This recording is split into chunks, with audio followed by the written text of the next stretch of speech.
Welcome back, friends, to another episode of the Stability and Opportunity Podcast. I have a guest today who is a longtime friend who, just the way things work, I get to see once every decade or every major crisis that we go through. And this is going to be a fun episode of both reunion, growth, and I would say perspective that's going to give you the things that you need to know, things you need to say, things you need to do during these times. And so every episode, we try to focus on stability, which is all about in here, and then opportunity, which is all out here. And if there's one person I know who's had to find stability and bring in opportunity is my friend Matt, who is both a real estate agent and the founder of a number of tech conferences where he brings some of the best minds across the industry together to help real estate agents essentially know what to do and say. So Matt, good to see you again. I'm glad we have a chance to connect and share what you know, what we know with our audience, which we can say hi to them right now as well. Amanda, welcome back. Alfredo, Cindy, Robert, everybody, good to see you guys again. Yeah, man. Thanks for inviting me on, and love to share. And it's such a unique moment in time. We, like you, have been doing lots of this stuff, Zoom calls and interviews, and working with our agents at our brokerage in Atlanta to keep everybody on track and optimistic. And so it's been a real time of personal growth driven by this focus on, this constant every day we've been, how do we move the ball forward? It's kind of like the way you talk about people say, yo, you're super effective the day before you go on vacation. Like, I feel like I've been that for 30 days in mindset. Yeah, I love that. And even though I'm not yet your personal biographer, I can speak to a lot of the things that you've done out there, but you're probably better at knowing what's the most important things in your life over the last, let's say, 3 to 5 years that our audience, who are a majority of real estate agents practicing solo, typically using the telephone to generate business and leads, and looking to technology as an additional option to bring into their prospecting abilities. Share with us a little bit right now about your life, who you are, what you do. That way the audience, as they listen, can gain a deeper understanding. Yeah, you look super smooth, a little sweaty, but I just think that speaks to the hustle we're going to bring to today's show. And so while you were gone, I was setting things up. I was saying some pretty fantastic things about you. Probably would have liked to hear them. But I was talking about adversity and challenges, and I know that you have had your fair share of them. And every single time you've come back better, stronger, more competent, more confident than all the other times. And was also explaining about how REDX South, one of real estate's first technology conferences, has put you at the forefront of understanding the emerging technologies. Back then, Facebook wasn't around, YouTube wasn't around, all the things that agents kind of just take for granted now. You were there in the beginning, hearing all the people who were about to apply them and see them in action. And wrapping that together is you're a practical, tactical guy. You're actually practicing real estate, and you've also have this technology background. And you're now caught up, and the audience heard all that while you were gone. And so one of the first things I'd love for you to do is to jump into your story of what you've overcome, and then get into, I would say, the next part, which is what are some of those practical, tactical things that are working in your business? Sure. Okay. Well, cool. Well, this could be a long podcast if I go too deep into what I've overcome. But just, in the context of business, I'll keep it there for a minute. I'm one of the few people that has essentially been self-employed my entire career.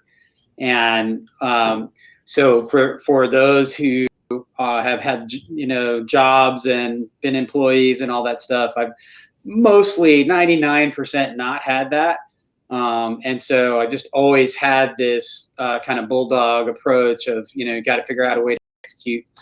And, but just in the last, 15, 17 years I've been in real estate, I went from individual agent, rookie of the year, had a huge team, sold that team, built a brokerage, crashed and burned in the downturn, came back, built a massive event business, and now in the last couple of years have built a successful brokerage in Atlanta called Brokerage Atlanta, BKG. So shout out to my peeps. We have 60 something agents at Brokerage Atlanta, and really fun business there. But so just constantly reinventing the wheel, reinventing somebody has said that to me, like, hey, you've reinvented yourself 4 or 5 times. I'm like, yeah, that's true. Well, you look great. Thanks. Well, that's another segue, right? I mean, I lost 110-ish pounds in the last couple of years, and that's another big change, big journey, which I'm happy to talk about. But I just got off our podcast about an hour ago with a guy named Howard Tager, you might know, and Howard was talking about the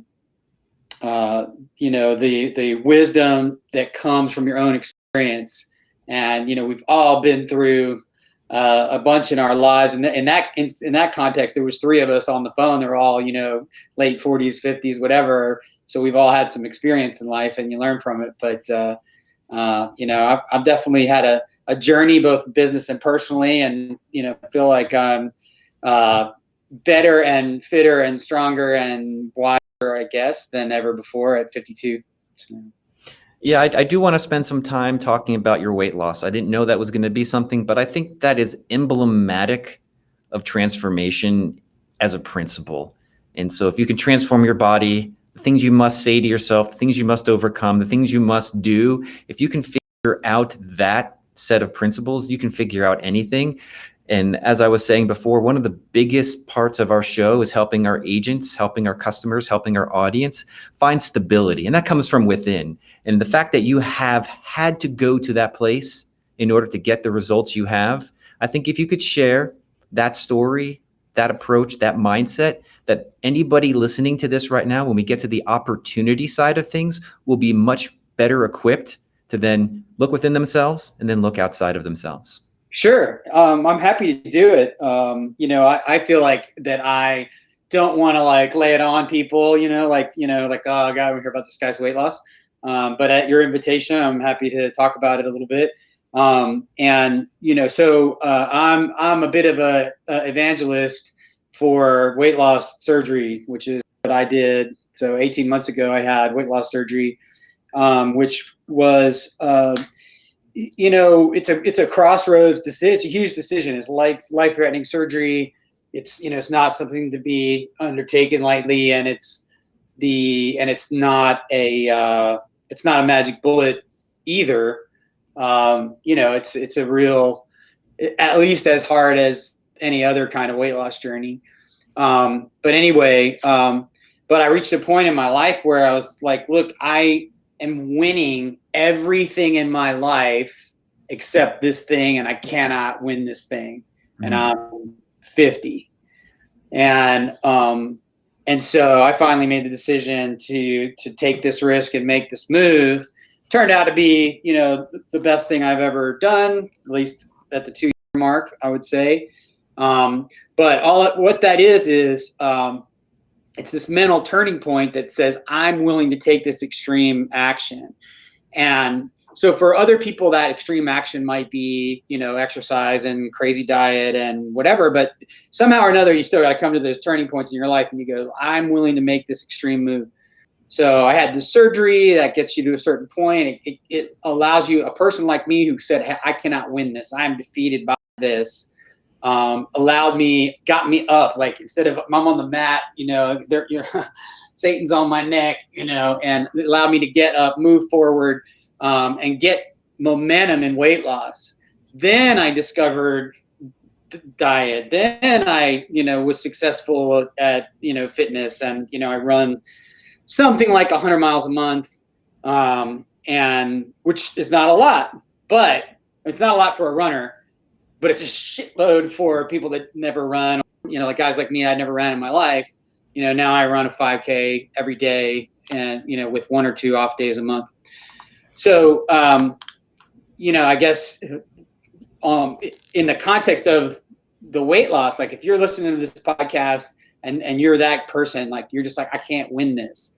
Give yourself a break and go figure out how to win it. And if it's the solution is surgical, like don't be afraid of it. Just pull the trigger. And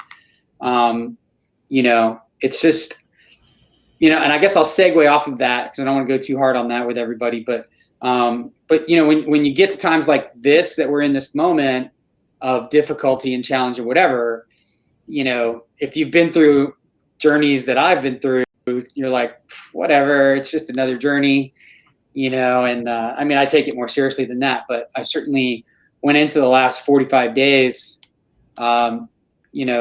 thinking, whatever it is, it's going to be okay. We're going to work it out. God's got a plan, but I remember the day, there was a day when we decided we had events scheduled, Xplode events, and we canceled them. And so there was this day, the 12th of March, which will live in infamy, was the day that I shifted from, I don't really think this is anything big, to, hey, the world just ended for a second. And so from the journey from April 12th to now has been, massive for me, massive for everybody, but I've walked through it in a really peaceful way. And I think that's, maybe another fundamental message that I'd love for people to hear is that it's a choice to, worry about it, stress about it, whatever, or, just turn to peace and, realize that we're all walking down this path. There's nothing you can do about it. So worrying about it's just going to shorten your life and put you in a place where you're not going to, you're not going to do well, and you're not going to think well, and you're not going to find the next pivot point. Yeah, you bring up a couple of things for us in the audience. One, the audience shows up almost every single day, a lot of the same people. And I think one of the things that we try to do for them here is create a sense of connection, to give them a sense of, hey, you're not alone in this. So many agents are alone in trying to figure these things out. And so the stories that you share, the transformation, whether it's professional or personal, I think speaks to tons of people who are listening to this live as well as in the recording. And so if you heard anything right now, if you're in the audience that made sense, clicked for you, made you feel a little bit more strong emotionally or even physically, give us some shout outs in the comments from Matt. Let's share the love back with him on that fantastic and difficult journey to where he is, because I think the thing that you said that really stuck for me was how you show up anywhere is how you show up everywhere. And the fact that you've been able to show up in this place yourself under those conditions makes whatever is going to happen next fit into whatever happens next. And I really love that part of the story. Also, I know that your event-based business essentially shut down, right? You went, like a lot of people, from booming to zero, and all of a sudden that's a harsh reality a lot of agents, a lot of businesses have had to internalize. And that's the difference right now. And I think we're at the heart of the stability part of today's conversation, where agents who have the mindset to know how to make the shift the way you just talked about, if you worry about it, it's going to kill you.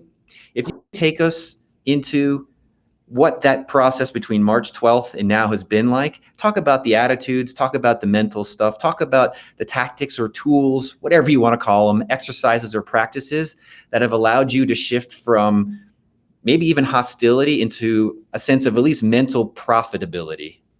Mm-hmm. Well, there's a lot to unpack there, but interestingly, what I'm seeing with real estate agents, and I'm still a real estate agent, I'm a broker, I own a brokerage, we talked about that. We had a good month. I mean, it's not, people have to live somewhere always. Real estate's essential for a couple of good reasons. I mean, I know lots and lots of agents who had an up month in April and will have an up month in May, and almost regardless of where this goes, we'll thrive through it. One of the things I learned when I crashed and burned 15 years ago was, there was a lot of people that succeeded through that season because they were more able to pivot than I was at that time at my level of maturity. And they were more able to just realize that, like, there's always a path. There's always a way to adapt. And so, when I look at this now, and you mentioned, the reality of nobody's, I don't know how many of your audience want to sit in a room of 500 people right now, but I'm thinking the number is approaching zero. And so the event business, not going to go well for a while, but I just always am like, what's the opportunity here? What's the shift? What am I becoming? And in my evangelical Christian mindset, it's, what's God doing? Where does this go? And sort of, but it's a long journey for me, lifelong journey to get to the point of surrender, where I'm like, just whatever this is, it's way bigger than me, and I'm just gonna navigate through it on a daily. Thank you. I want to give your business a shout out, the Xplode business. I kind of felt for you. I was like, man, I know how much of your life and business has gone into that over the last 10 years. And who knows when the time will be appropriate to bring that back in the way that you had it before. But for a couple of, let's say 30 seconds, a minute right now, talk a little bit about the Xplode conference, what type of things were taught there, and that will help us set up some of the next parts of our show today. Sure. So you mentioned the couple pieces of my history that, I had a tech background before I got in real estate. And then through and out of my real estate career, I've done consulting and other work for companies in the tech space and real estate. And so the Xplode conference was a way to showcase all of these technology services and showcase agents and brokers who were doing great things with technology. And the first event that we ever hosted was called REDX South. You might have been there. 2009, I got the shirt. And it was like, yeah, right. And it was, so that was, we kind of felt like that was sort of this South by Southwest of real estate thing, where people came from all over that were into tech and that were doing cool things. It was like at the launch of Facebook and, this real heyday of real estate tech. And so anyway, but we've been hosting what is now Xplode Conference for 10 years, 150 conferences, tons and tons of tech and marketing taught. And the interesting thing for me is I learned from, we talked seated and talked to, over 100,000 people, well over 100 now. And I learned something from every one of those people that I had an engagement with. And so, our Brokerage Atlanta business, which is a couple years old now, or just over a year really. Brokerage Atlanta is this coming together of all these things that I've learned from 100,000 people at Xplode, That's a great shout out and sets up things really nicely for the next part of our show, which is going to be about the opportunity side of things. I try to lay out a little bit of a framework of, well, what is opportunity? And the three pillars of that often sound something like the philosophy, the methodology, and the technology. And so philosophy is typically, I believe in real estate, I believe in prospecting, I believe in whatever ism it is that helps me achieve an end result. The methodology would be, I believe in expired prospecting, I believe in FSBO prospecting, I believe in prospecting over the phone. And then the technology just kind of helps people really attach themselves to those two things in a way and execute on the tools, which is a lot of where your background comes into play. And so let's talk about whether it's you can speak for yourself in your actual tactical, practical, or speak about the agents in your brokerage, however you want to address this next question. What are the lead types that are popular right now, that are working, that are converting, or you're instructing your agents, or you're hearing they're having success with right now? Well, I think, I feel like we were already moving back to a time when old school relationship building was becoming increasingly important. And now in the last 45 days, I think it's just everything in terms of the first thing that every agent should do that almost every agent doesn't do is just win all of the relationships that they already have. And so, we've spent a lot of time forever, but certainly in the last 45 days, talking with our agents and working ourselves on our own relationships, and coveting those partnerships where past clients and all these people that aren't, they're not a lead and they're not, an expired or anything like that. I mean, these are really high quality relationships. And so there's been a huge opportunity to get on the phone and call all those people and see how they're doing and see what you can do for them. And just build those relationships for the future, whether they're, somebody who works with you this year or next year or whatever. But so I think you have to kind of start with that baseline. But then, the next level down from that is trying to get people to think in terms of relationship, even if that relationship is a relatively short amount of time.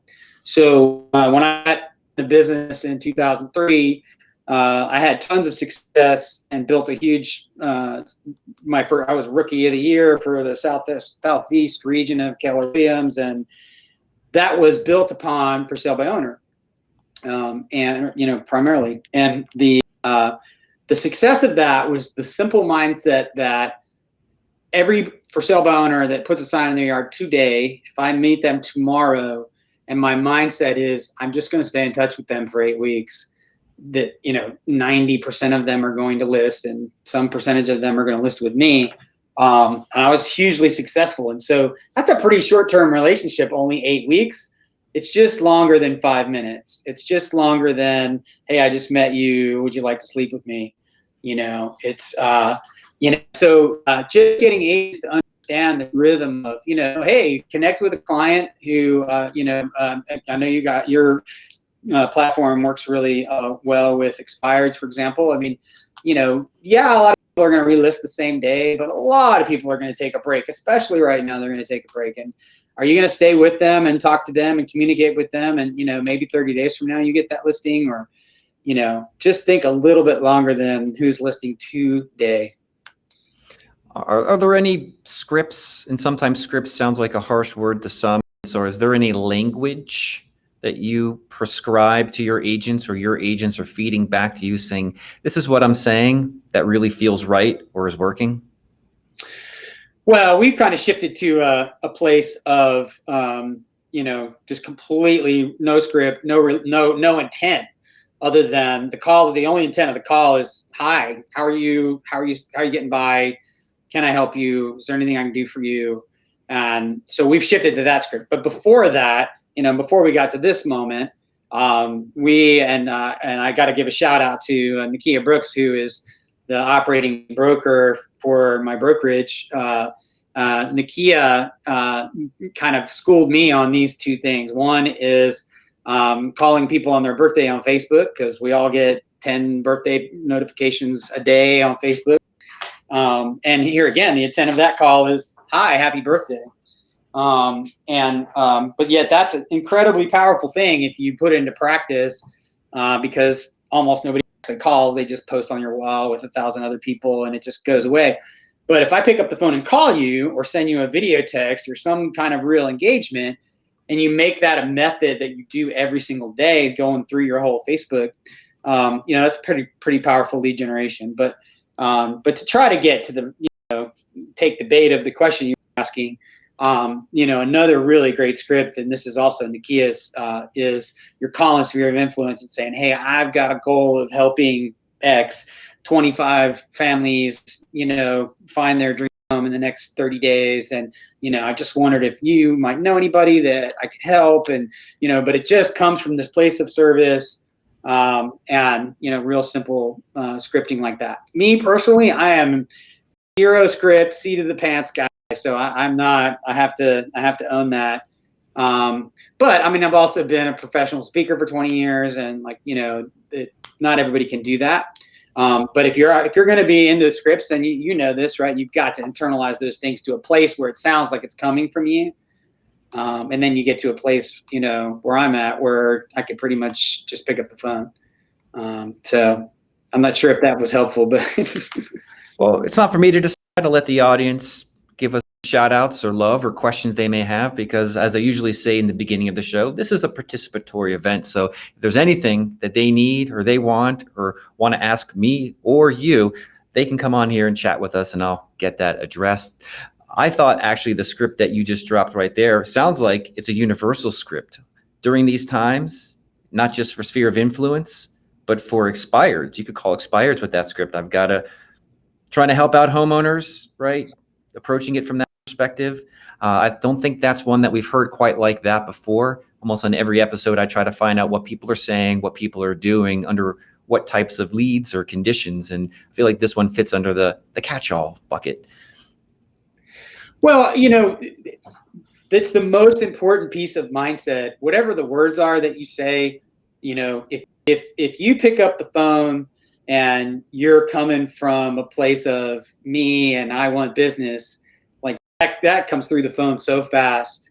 But if your heart is really in, hey, I just want to help people, and yeah, I would like to get paid at some point, but I'm here to help you. You know, that comes through the phone just as well. And you know, I had a call with, I know you guys are connected to Ricky Cruz. We had a call with Ricky not that many days ago. You know, and he was talking about how people could smell the fear too of like, you know, I need money, I need this commission, whatever it is. But if you're coming to this place of I don't need anything from you, I'm just here to help you. I mean, that's the winning formula. And then, you know, everybody's going to have a different approach to the words. Let's stay a little bit top of funnel here right now. And for those of you who don't know what top of funnel is, that's just lead generation, the things that you put out into the market that aren't necessarily conversions into appointments or listing appointments, everything kind of before that stage of the game. A lot of our agents use the telephone, which is why I ask about scripts and conversations, but a lot of things have moved virtual, and you are the tech master by some people's assumptions. And so I'd love to hear some of the other mediums and messages across those mediums that either you recommend or your agents are using. And if you could drop some tools or some .com names, like we have a question from Robert asking maybe about BombBomb. It's funny, that was the first tool that came to mind. Well, first of all, I don't think if I'm the expert, it's only by assimilation. Like I said, I've had the benefit of knowing 100,000 people, many of them smart guys like you, Justin, and you know, and Ricky and Howard Hager, and you know, a million other people. And so I have done a good job of culling all that together in my brain and making some use of it. So I think the number one is everybody just like have some communication method, because I think if you took the average successful realtor who's been in the business for 5 years and has 100 past clients, you know, 95 of them are just not doing a good job of saying anything. So, you know, job one is say something. So if we get past that and we're going to move on past the basic, you know, video is certainly number one on my mind. And, you know, BombBomb's the best. I'm a huge proponent. We have BombBomb users across our whole brokerage. It's all synced to our CRM, which is Follow Up Boss.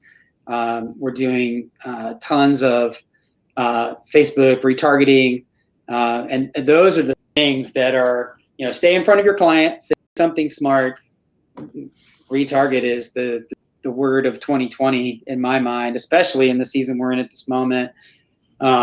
You know, because people, you don't know. I mean, you can't really approach people with a hard "let's sell your house today" kind of feeling. So it might be 90 days, but if you're nurturing that person, and one of the biggest ways to nurture them is retargeting right now. So if they're hearing from you directly, and hopefully they're hearing from you in a video format, and then you're also retargeting them in social. I mean, you're that's kind of the secret sauce we think right now. There are people doing it better, but I think we're succeeding at a pretty decent level for a little baby company. But our little baby company is built on what I just told you. Like that's the sauce. So, and then in terms of, people are always like, well, I don't know what to say on the video. Well, the first place to start is market report. All of your past clients and consumers right now, they want to know what the heck's going on. How's the market? Where, you know, how do I, you know, Mike Simonson, who you just interviewed, you know, has famously built this whole slide presentation on these three questions. You know, how's the market? You know, what's for sale? And, you know, what's my home worth? And like that doesn't change. So get on the video, answer those questions, share it out. Yeah. Let me jump in there real quick and let everybody who wasn't on that live episode or who hasn't watched the recording, Mike Simonson at Altos Research has been incredibly generous to the REDX community by allowing anybody who goes to his site and get a free trial for 30 days using the code REDX. So Cool. that's a big deal. If you're not on the email list for these episodes, we're going to be putting together a little confirmation if you register to get the episodes on the redx.com/blog. A couple more great, awesome free things, including the coupon code and access to Mike's deal at Alto. So I just wanted to throw that in there because that's totally resonant with everybody right now, and you brought it up, and so I couldn't help myself from not mentioning it. No, it does, man, and you know, Mike's a big friend and long-term friend, and we just interviewed him recently, and I'm passionately excited about hacking happiness, which I know you must have talked about, and so that ties into my whole philosophy of life. So I wanted to. A word came up for me while you were speaking a couple minutes ago, and the word was sequence. You have your lead generation and your phone calls, and I'm just trying to give a verbal picture of how it all intertwines together between BombBomb and the follow-up and the emails and the calling. And I think you've put a lot of great conceptual stuff out, but maybe if you could walk us through the path or the sequence and how you tie the whole thing together, or a version of how you tie it together, including retargeting. Well, I think it's really, I always, to all of these Xplode audiences and others, I always talk about the top 100. So your best 100 contacts who are most likely to buy or sell or refer you business in the next 12 months. And the stark reality is that 99,000 out of the 100,000 people that I've talked to could not produce that list for you in a meaningful way where the addresses were correct and the emails and the cell phones and the marital status and the children's status and all that stuff. And so, it starts with that because that's an audience that you can use one sequence for. So here are the 100 people that are going to represent half of your business if you do it right, either by direct sales or by referral. And then once you have that data, so it takes a lot of work. April would have been a great time to do it. May is as good a time to do that work, but it takes a lot of work to build that list. And people are always blown away because you pick up the phone and call. I call you, Justin. I'm like, hey, man, we talk every other 5 minutes, whatever. And I was going to shoot you this email. Is this still the best email for you? And you're going to be like, no, don't send it to that one. Send it to this one. And so it's a lot of work to build the list. And so, but then you've got that list. Now you could build a meaningful campaign, and those people, you're going to talk to those people in a different voice. You're going to talk to those people in a different frequency. And so you're going to build that differently. But at a minimum, you're going to talk to those people once a month. And really, I think right now, you're talking to them every week about something. We had a call with our lender today that was telling us that they get some data from somewhere that says that 77 million people, by their measure, would benefit from a refi right now. Like, how is that not the first thing you're going to do is call everybody in your sphere of influence and say, hey, you know what, you might not want to buy a house right now, but holy crap, you should at least get the numbers on your refi. Let me connect you with Bill Smith, whatever. And so, yeah, I think right now it's weekly, and then for each person, it's different. Is that a video? Is that a phone call? Is that an email? Is that a text? But every person, for every realtor, for every personality as a realtor, I think your sequence and your methodology has to adapt a little bit. But I think it's once a week right now, regardless of who it is. For that top, close past client, close friend, top of mind people, A-list people, it's like that. I love, Ricky Caruth. He's doing a weekly email and has for ever and ever and ever to his whole entire list. So that's a winning recipe for him, and it's certainly not too much as long as you say something better than, hey, the time is changing.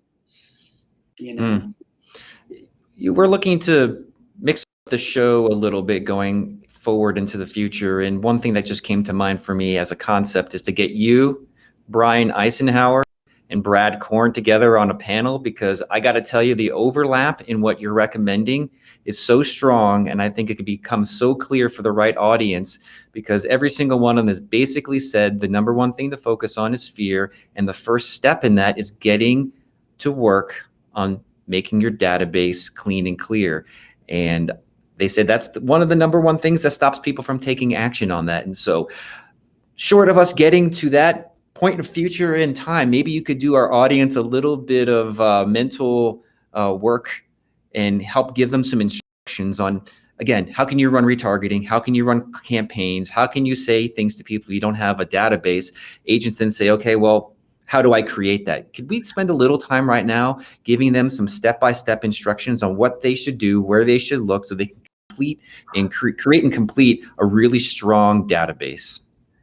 Yeah, absolutely. So the reason I start with 100 people is because anybody can do that. If you've been in the business for 5 minutes, you can come up with a list of 100 people. Maybe not. Maybe, I can only come up with 70, whatever. But for the most part, especially if you've been in the business for a couple of years, you've got some past clients. You've got, you can put together this 100 people. And then it's really easy to retarget that, because you can just upload the spreadsheet into Facebook and use that actual list and sync that to your contacts, and then retarget, run really simple ads. I'm a huge fan of hiring other people to do that stuff, and there's plenty of good people out there that do that. Will run your Facebook ads for you. So if you have any hesitance about doing that, you should do it. The interesting thing that blows everybody's mind is the ad cost is going to be crazy low, because you're only targeting 100 people. So for that specific ad campaign, it's actually really inexpensive to retarget. And all those 100 people, the next time you see them, are going to say, oh my God, your face is everywhere, because whenever they log into Facebook, they're going to see your ad. They don't know you're targeting only them and 99 other people. They think you're targeting the whole county, and that you're spending all this money and you're massively successful.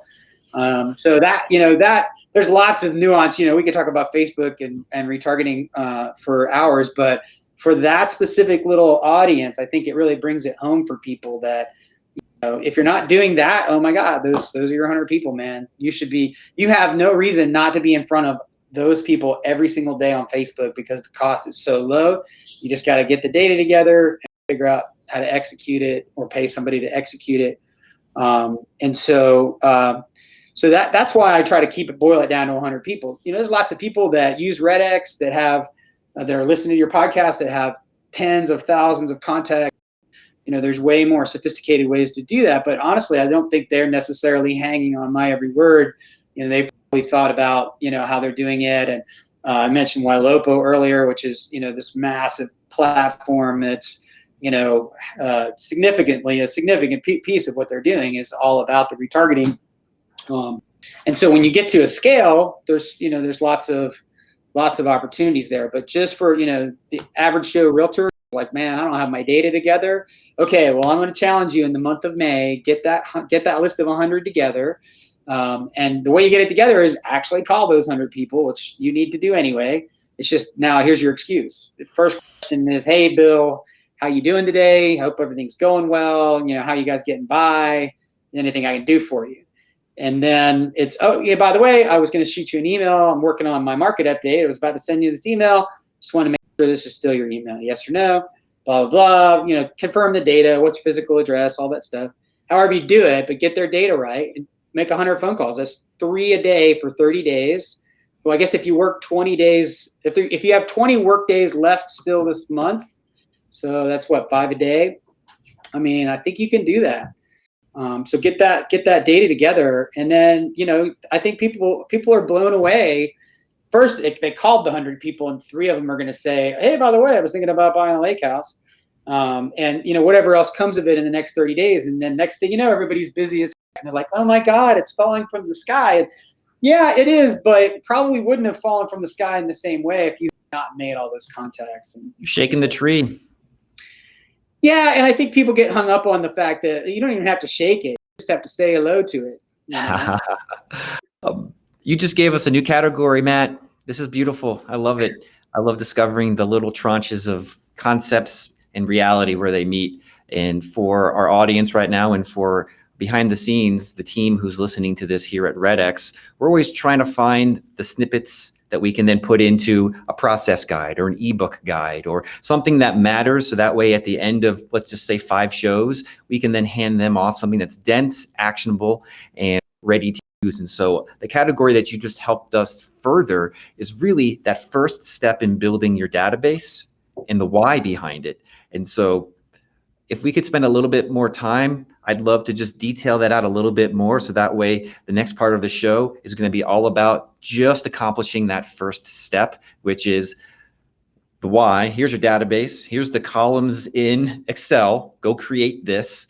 Go ask these questions. And over the next, you've already done it. I'd love to build it into the sequence of our conversation, which is what do you say? And then what do you do? And what completes step 1? Okay, cool. Well, I'm going to go there and I'm going to take it one step further because there's the carrot at the end of this that's really important that I haven't talked about yet. And that's what I call dream casting. And so the reason to build the top 100, I mean, there's lots of obvious reasons, but it lands and goes into another spreadsheet, another document that's called the Dreamcast. And so, but I'm going to back up. So you asked me about how to build the spreadsheet. So yeah, let's call this the top 100 challenge. Everybody who's listening to this live, this is what you got to do to get that 100 built. Awesome. I love it. I could do this all day. So you're going to call your top 100 people and you're going to ask them, make sure you have their name right. What's their spouse's name? Are they married? Are they, God forbid, are they getting divorced? Or, what's their life situation, right? You should have a sense, hopefully it's in writing in your CRM, but at least in your brain, you need a sense of where are these people at in their life? Are they, their kids going to college? Are they empty nesters? Somebody getting married? Like, where are they at in their life? Because all those details are going to inform the conversation in the coming months and years about what they're going to do in terms of real estate. So, name, physical address, email address, cell phone number, birthday. And if it's a couple, then you need 2 cell phone numbers and 2 email addresses because Justin, I'm sure you don't read your wife's email and she doesn't read yours. So, you got to get both sets of data there. And you got to get that in a spreadsheet, and it has to have been newly confirmed because more of the data will have changed than you think. And so just the exercise of doing all that is always, transformative for people because they spent all the time, they got the data together, and then they called all those people. So, but then you take that data and you build what I call a dreamcast. And I've taught this to a million zillion people, and very few people execute it, but it lands in this powerful place. So you build this simple spreadsheet, and I'm happy to share a template, but basically you take all those 100 top people and they're in column A, and the rows across the top are the months of the year from January to December. And of course you need to make it all total and whatever. So now we're going to dreamcast. We're not going to forecast. We're going to dreamcast, which means I'm going to pick any number that I think is remotely possible within reason. And Bill said, hey, I might buy a lake house this summer. That's all he said. Okay, well, let me see. Maybe from the conversation and maybe from what I know about price points, that means he's going to spend $500,000 in July. Okay, so that's a $15,000 commission. So on my Dreamcast, I'm going to put that $15,000 number under the month of July. And I'm going to do that for all 100 of those people. And when you calculate the math on that, you will not believe it.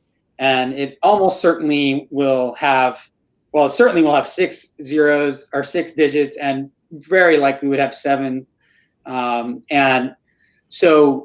And what happens is now you've got this document that you can sleep with and keep under your pillow, get up and look at every day. And it tells you what you're chasing in a way that at home, like, you just can't believe if you've never done this kind of forecasting. And so you get up every day, you look at the month of May, and you go, I currently think, because this is a live document, you're moving it, changing it, updating it. I currently think that these 8 people are ready to buy, and these are the prices. And if I close all that commission, it's $140,000. When you get up every day, guess what? Now you know what you need to focus on, right? And so I've run my whole life, all my businesses, everything I've ever done, I run this way, and I just couldn't imagine doing it any other way. And I think I would say I would expect to succeed half as much if I did it any other way.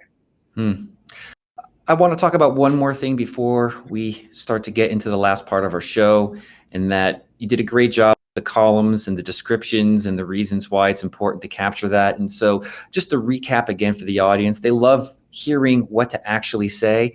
How do you ask for those birth dates? How do you ask for those emails? How do you create a relevant conversation where that even makes sense and you're not feeling creepy or they're being creeped out by, hey, can I get your information?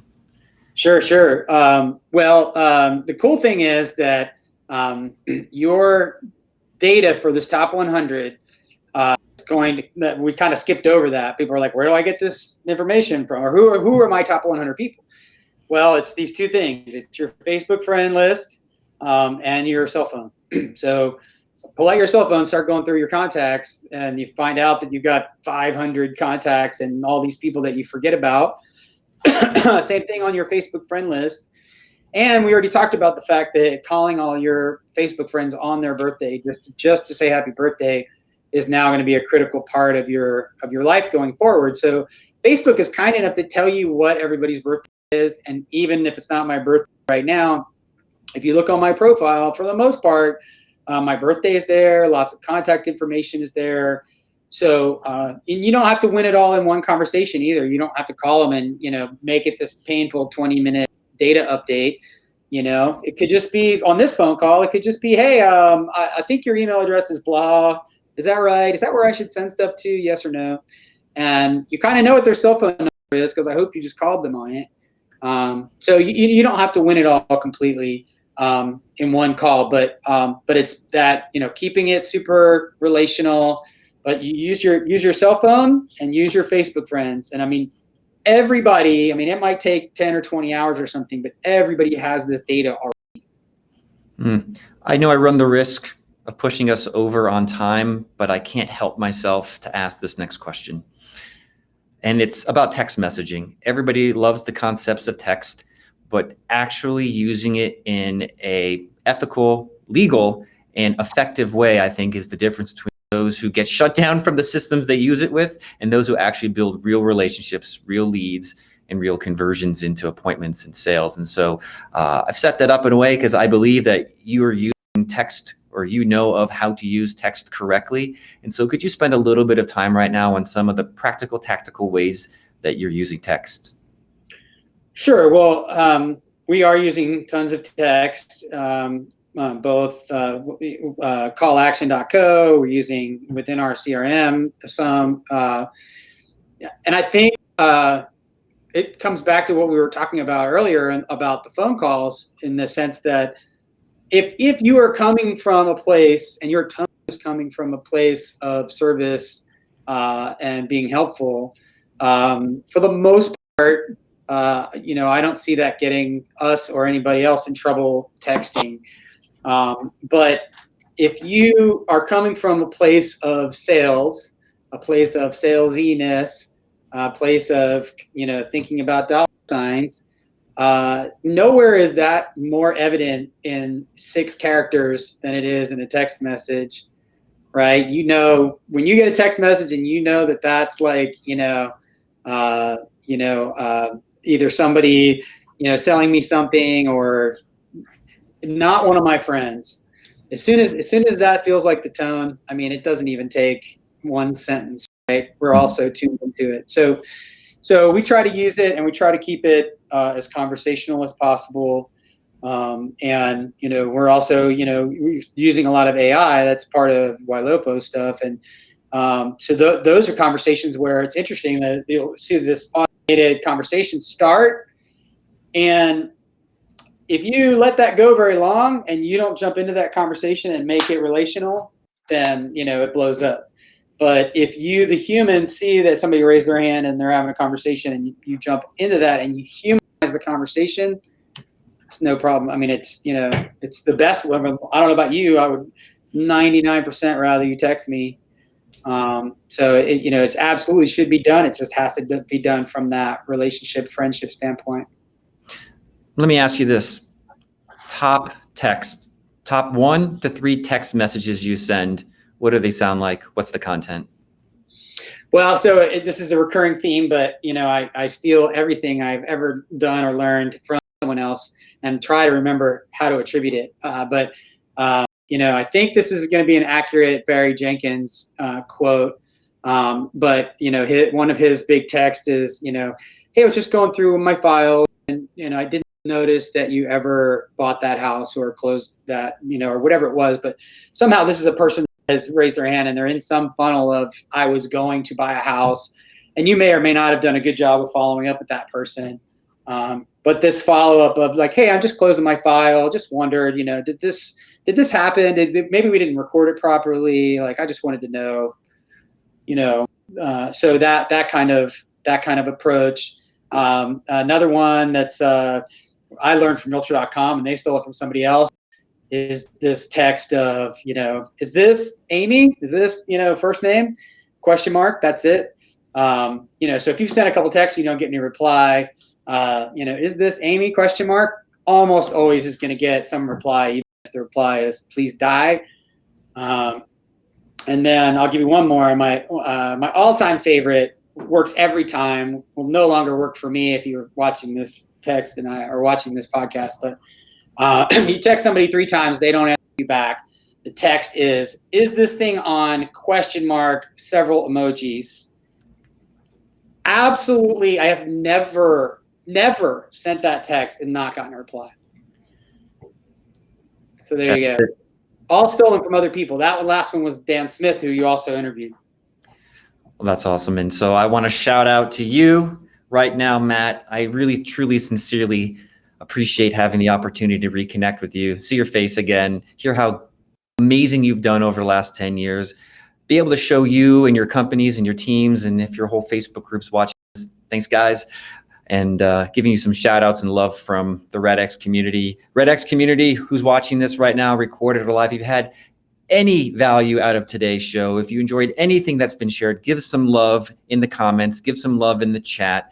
Matt, where are some ways and places people can connect further with you on if they wanted to pick up with you? Sure. Xplode conference is xplodethis.com. Beginning starts with an X, xplodethis.com. And we will be back doing workshops and conferences someday soon when the world gets back to semi-normal. I'm sure we'll all be socially distanced and all of that. And my brokerage in Atlanta is called, and you ready for this, Brokerage Atlanta. And you find us at brokerageatlanta.com, or our acronym is BKG. So BKG ATL is also a way to find us. And if you're an agent in Atlanta, we'd love to have you come join us in our tech revolution, baby. Woo! Yeah, love it. And so I always invite all our speakers who just make an impact, getting love from the audience right now, into the Elite Prospectors group, which is REDX's Facebook community. And so if they have any further questions, we're going to post this video in there. And so I'd love to be able to share a link with you to join in and connect with our audience, connect with our customers, and answer any questions you have. What do you think about that? Absolutely, man. Thanks again for having me on. Really enjoyed it. Fantastic. And just for the rest of the audience, I think tomorrow we're taking a day off from the show. We've been hustling on this now for, I think, 30, 40 days in a row. And so check the schedule below on this page to see when the next show happens. Love the audience. Thank you, everybody who's come back. New visitors, new audience members. Hi, welcome to the show. I'm Justin. Good to see you again. If you're not on the email list to get the updates every time we go live, go to the redx.com/blog. Put your name and the email address in there, and we're going to send you links to the shows, all the past episodes for free, as well as any special gifts, any special free things that our guests have made generous offers to provide, such as templates from Matt. I'm going to follow up with him and get that dream template that he talked about. We had Altos Research on, where he gave away a free 30-day trial to REDX customers. And so if you're on that email list, we'll provide you the coupon code, as well as script guides and all the resource materials that we pull out of each one of these shows to create a really super dense, actionable plan. Matt did a great job earlier today on the show, just as we wrap things up on that first step that you need to do to take action on your database. And so we love being able to connect with our audience. We love being able to connect with people like Matt and be able to make a difference in your day, bring positivity. So that way, you know what to say and do during these times. You can find stability and opportunity. I'm your host, Justin Zimmerman. See you guys on the next episode. Have a great rest of your day. See you then.